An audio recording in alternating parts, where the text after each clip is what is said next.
Бәріңе сәлем. Бүгін балық сорпасын пісіреміз. Қазанға су құямыз.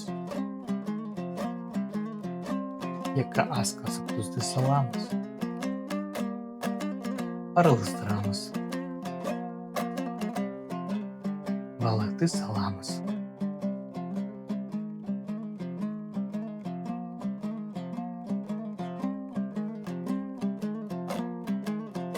Желбезеген алып тастау маңызды.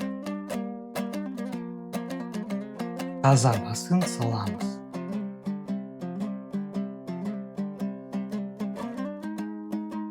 Қазанды отқа қоямыз.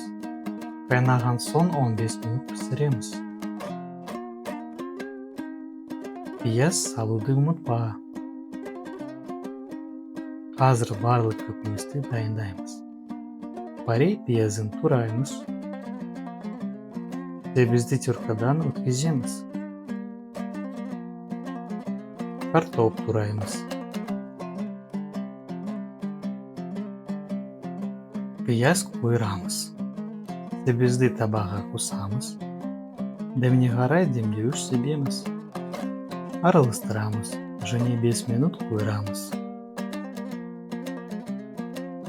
15 минут қайнаған соң дайын балықты қазаннан аламыз.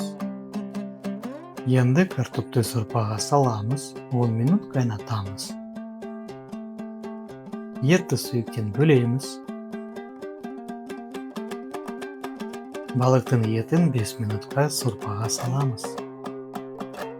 Ыстық сливкіде сорпаға қоямыз, отты сөндіреміз. Енді аз дайын. Балық сорпасы керемет болып шықты. Қазақта қонақты сөзбен тойғыза алмайсың деген мақал бар. Аз болсын, сау болыңыздар.